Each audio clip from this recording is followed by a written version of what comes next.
Olá pessoal, salve salve! Hoje nós vamos tratar de um tema muito pedido aqui no canal, que é a cidadania italiana via feminina e como ela fica após a emanação da Lei de Conversão do Decreto-Lei número 36 de 2025. Antes de começar, eu quero te fazer um pedido para que você se inscreva neste canal, ative o sininho da notificação de novos vídeos, deixe seu like se você gostar e comente caso você queira comentar.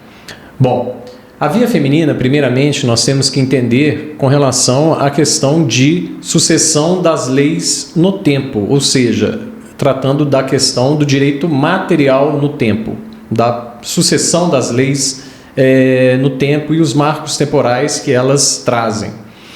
Primeiramente, nós temos que lembrar que a cidadania, assim que houve a unificação do Estado italiano, em 1861, ela foi regulada, para além do que havia de regulação ainda nos estados pré-unitários, nós tivemos a emanação do primeiro Código Civil do Reino da Itália, né, já unificada, que foi em 1865. E o Código Civil do Reino traz lá no livro primeiro, o título primeiro, né, da cidadania e do governo e do fruimento dos direitos civis. Então nós temos lá o artigo 1º, o artigo 2º, o 3º e o 4º. É cidadão o filho de pai cidadão. Então aqui nós não temos ainda a mãe, né?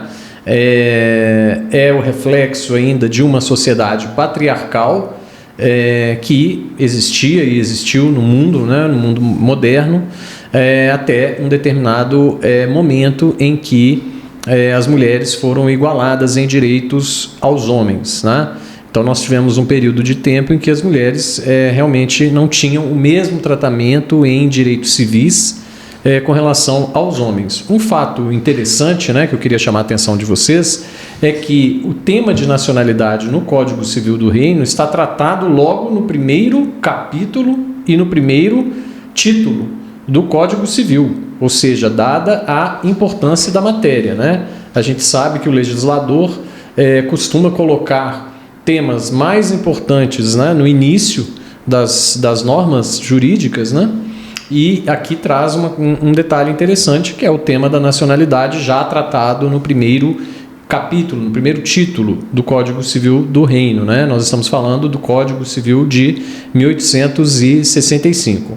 Posteriormente a isso, nós temos a emanação em 1912 da Lei 555, que trouxe no seu artigo 10 a redação seguinte, né? A mulher casada não pode assumir uma nacionalidade diferente daquela do marido, ainda que exista separação pessoal entre os cônjuges. A gente ainda não fala de divórcio, porque ainda não existia o divórcio em 1912, correto?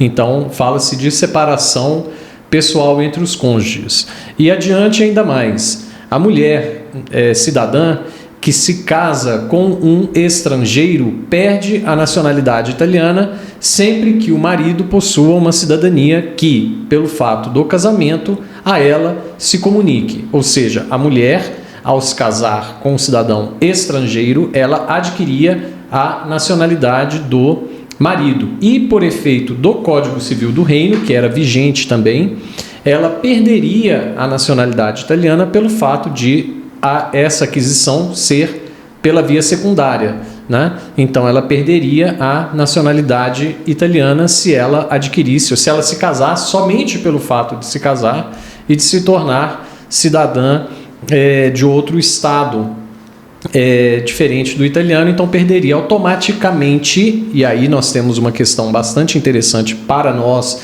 à luz do que a gente está discutindo sobre o decreto-lei e possíveis pontos de inconstitucionalidade dessa lei, ou de incompatibilidade com o sistema jurídico desta lei de conversão, a lei número 74 de 2025, que por sua vez converteu o decreto-lei 36 de 2025 em lei.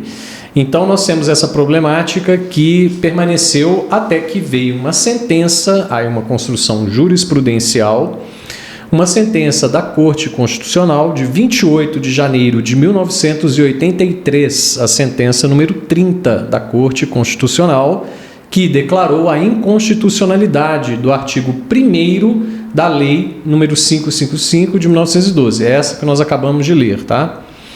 O artigo 1º também repetia o que dizia o Código Civil do Reino, que repetia exatamente, né, que dizia justamente que é cidadão o filho de pai cidadão, e excluía a mulher. Nesse caso, então, foi declarada a inconstitucionalidade em 1983, né, demorou um pouquinho, né, de 1912 até 1983. Nesse ínterim, a gente tem a Constituição Italiana de 1948, na qual já era esculpida o princípio da igualdade, tanto no artigo 3º quanto no artigo 24, a questão da igualdade no âmbito familiar, né, no âmbito dos membros de uma mesma família, e somente em 1983, por essa sentença, número 30, que nós tivemos a derrogação do artigo 1º da Lei 555, no ponto em que ela não reconhece como cidadão italiano por nascimento também o filho de mãe cidadã, né? Então, ela abriu as portas para a emanação, essa sentença de 1983 abriu as portas para a emanação da Lei 123, né, da Lei 123 de 1983, que permitia a transmissão da cidadania italiana também aos filhos de mãe, também pela via materna. Então, trazendo o princípio de igualdade jurídica e moral entre homem e mulher ao ordenamento jurídico italiano, né? Com relação a essa transmissão aos filhos, né?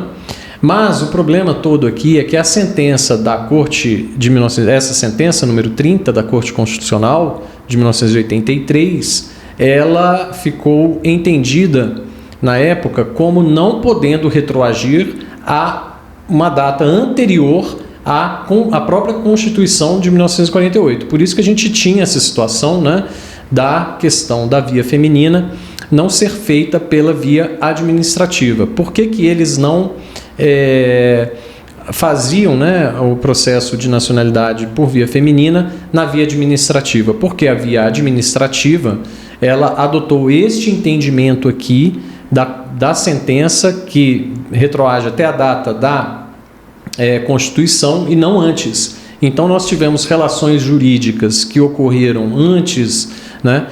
Por exemplo, nascimentos de filhos de mãe de mulher, né? Mulher, por exemplo, que estavam lá na linha de ascendência, né, da pessoa. Então a primeira mulher, a gente sempre pega a primeira mulher e dessa mulher a gente analisa a prole. Então nós tínhamos às vezes aí casos em que a mulher transmitia a nacionalidade para filhos nascidos pós 48 e na via administrativa não se processavam os pedidos para filhos nascidos antes da mesma mulher, antes de 1948, por conta da interpretação dada a esta sentença, que ela não poderia retroceder a momento anterior à Constituição.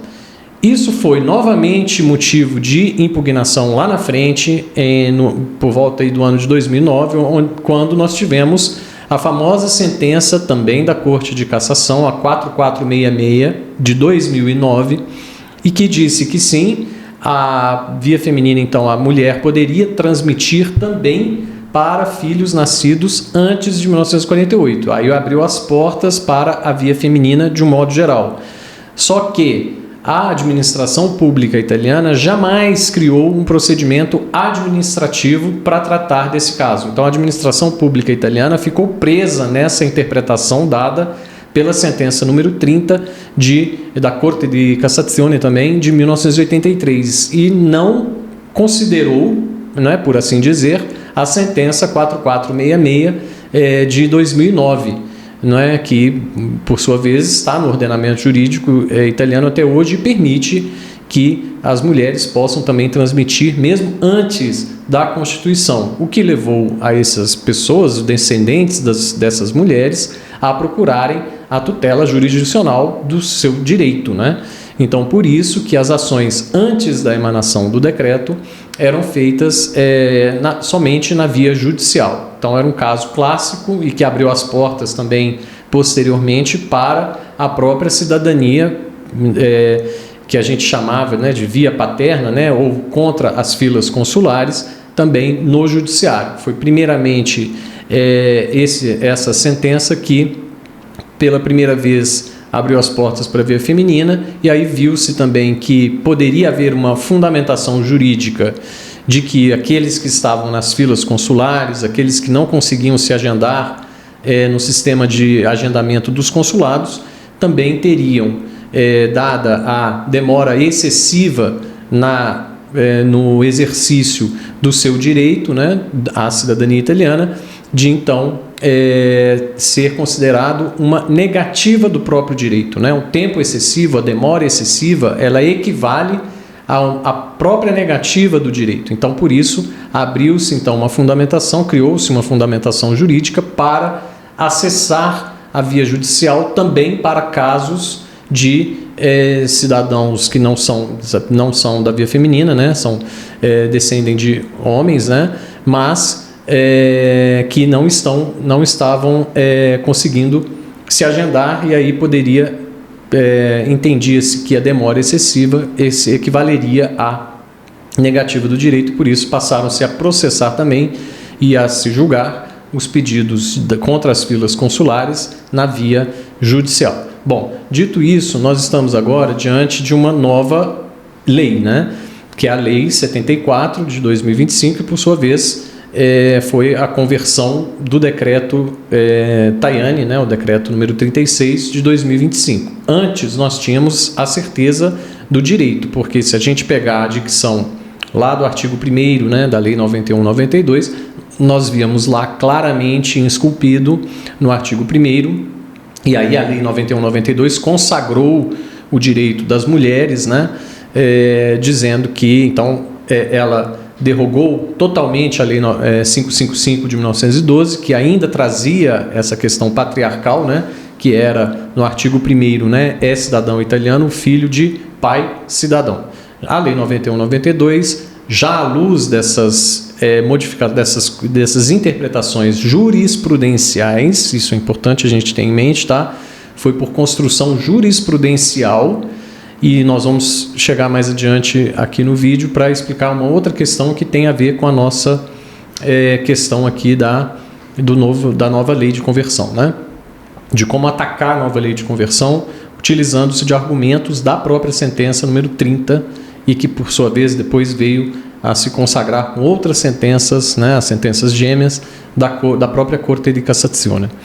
Então, nós temos aqui o seguinte: essa nova norma, né, a norma que trouxe o decreto, impôs aquela chamada perda generalizada, né, da nacionalidade para quem é de terceira geração em diante, ou seja, bisnetos, trinetos, tataranetos, todos eles não podem ser mais considerados automaticamente, se nascidos no exterior, não podem ser considerados como tendo automaticamente a cidadania italiana por conta do que eles chamam, né, quiseram chamar de preclusão ex tunc, ou seja, uma preclusão com efeitos retroativos.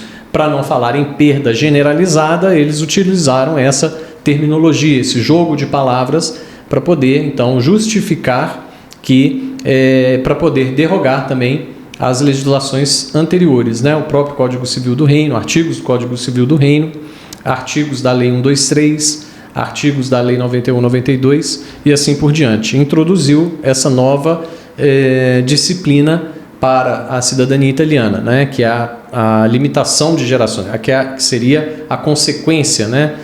Da perda generalizada, dessa preclusão ex tunc, né? Como quiserem chamar, que o efeito prático dela, na verdade, é uma perda generalizada da nacionalidade para este contingente de pessoas, para essa plateia de pessoas que ainda não tinham feito o pedido, não eram cidadãos, não tinham sido reconhecidos, ainda não tinham feito pedidos, que são de terceira geração em diante. Então, toda essa plateia passou a não ter mais o direito a partir do dia 28 de março de 2025, que é a data que foi colocada no decreto como um divisor de águas, né? De quem tinha o direito, quem tinha processo antes desse prazo, antes do dia das 23 horas e 59 minutos do dia 27 de março de 2025, Então, quem tinha processos até essa data, os processos serão analisados à luz do direito material pré-vigente, ou seja, vigente anteriormente à emanação do decreto, e aqueles que foram pegos de surpresa, né, com a emanação desse decreto, passaram a não mais ter o direito, que ficou limitado apenas à geração do pai e do avô, ou seja, apenas a primeira e a segunda geração. Então, quem hoje se encontra com uma antepassada mulher na sua linha de ascendência, né, pegando lá a linha de ascendência, a primeira mulher que aparecer, se ela teve prole, filhos, né, antes de 1948, essas pessoas devem recorrer ao judiciário, né? Só resta aberta, a única via que resta aberta agora se a pessoa, né, o requerente atualmente de terceira, quarta ou quinta geração em diante, não sendo nem filho nem neto, essa pessoa só pode recorrer ao Poder Judiciário para ter o seu direito garantido. E aí vai ser um processo de risco, porque essas pessoas, obviamente, elas vão depender de uma decisão da Corte Constitucional, que vai, portanto, analisar a compatibilidade, né, a legitimidade constitucional desta norma, que também atinge não só aqueles da via paterna, né, que descendem de homens, e também atinge as pessoas que descendem de alguma mulher que tenha na árvore genealógica e que, por sua vez, tenha tido filhos antes de 1948, né? Porque aqueles pós-1948 a gente já viu que são tratados, inclusive na via administrativa, eram tratados, né, na verdade, antes da emanação do decreto. Então, essa limitação de geração, que é uma consequência lógica da perda generalizada da cidadania para essas pessoas de terceira geração em diante, a consequência lógica, então, é essa de limite geracional. Então, o limite geracional, embora não esteja explicitamente aqui falando, fica-se limitada a cidadania para primeira e segunda geração, mas é óbvio que essa é a interpretação, é a conclusão a qual nós podemos chegar com uma simples leitura do dispositivo. A grande questão aqui para a gente, e aí encaminhando para a conclusão do vídeo, é que a sentença número 30 de 1983, ela é importante para a gente, por quê? Porque essa questão do casamento da mulher, ao se casar, automaticamente perder a nacionalidade italiana porque adquiriu a nacionalidade do marido, então essa perda, a gente tendo essa interpretação conjunta tanto da Lei 555 de 1912, do artigo que a gente acabou de ler aqui, o artigo 10º, né? A mulher que se casava com um cidadão estrangeiro adquiria automaticamente a nacionalidade do cidadão estrangeiro, correto? E, à luz do Código, então, conjuntamente as duas interpretações, né? 555 de 1912, junto com o Código Civil do Reino, que também era vigente na mesma época, tá?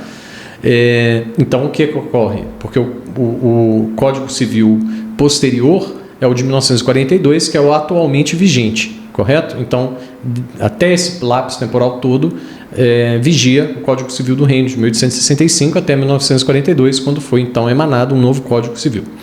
Então, o que ocorria? Esta interpretação da 555, do artigo 10º, ou seja, a mulher se casava com um cidadão estrangeiro, adquiria a nacionalidade do marido, só que o Código Civil do Reino tinha uma outra previsão, que era quem se adquiria uma segunda nacionalidade pela via não originária, né, pela via derivada, ou seja, uma aquisição de nacionalidade, ela perdia a nacionalidade italiana. Então, essas mulheres, ao se casarem, havia dois efeitos, né? Adquirir a nacionalidade do marido e, consequentemente, a perda da nacionalidade italiana. Só que a sentença traz justamente o entendimento, a sentença de 1983 da Cassazione traz justamente este entendimento de que uma perda generalizada e uma perda que não analisa caso a caso, né, ela é incompatível com o sistema jurídico italiano interno e também com o sistema jurídico da União Europeia. Então, todo o mecanismo que traz, que comporta, que implica numa perda generalizada, de nacionalidade e que não analisa caso a caso os efeitos dessa perda de nacionalidade, ela é incompatível com o sistema jurídico. Foi isso que concluiu a Corte di Cassazione neste julgamento. Da mesma forma, nós podemos trazer para o julgamento, que certamente vai ser levado à lei de conversão, a análise da Corte Constitucional, e obviamente eles vão óbvio que eles vão fazer uma análise, né? Mas a tradição da Corte é dar um tratamento para este tipo de perda como incompatível com o sistema jurídico italiano. Então, por isso que nós temos que ter confiança, né, no Poder Judiciário italiano, porque ele irá tratar da questão, né, da lei de conversão, deste decreto número 36 de 2025, e ao tratar dessa questão nós estamos diante de uma mesma situação que era a questão da via feminina aqui no regramento, né, na disciplina que a gente acabou de ver. Então nós estamos aqui diante de uma perda generalizada, sem um tratamento caso a caso desta perda de nacionalidade que não foi individualizada, mas sim generalizada, né? Uma perda em massa, massiva de nacionalidade que foi imposta, né, quando se disse que não se pode considerar automaticamente ser cidadão italiano quem nasceu no exterior, se não for nem filho nem neto de cidadão italiano. Portanto, nós ficamos por aqui. Eu peço que, se você tem alguém que alguém a quem possa interessar, né, por este vídeo, que compartilhe, curta e se inscreva no canal e, caso queira, comente. Até o próximo vídeo.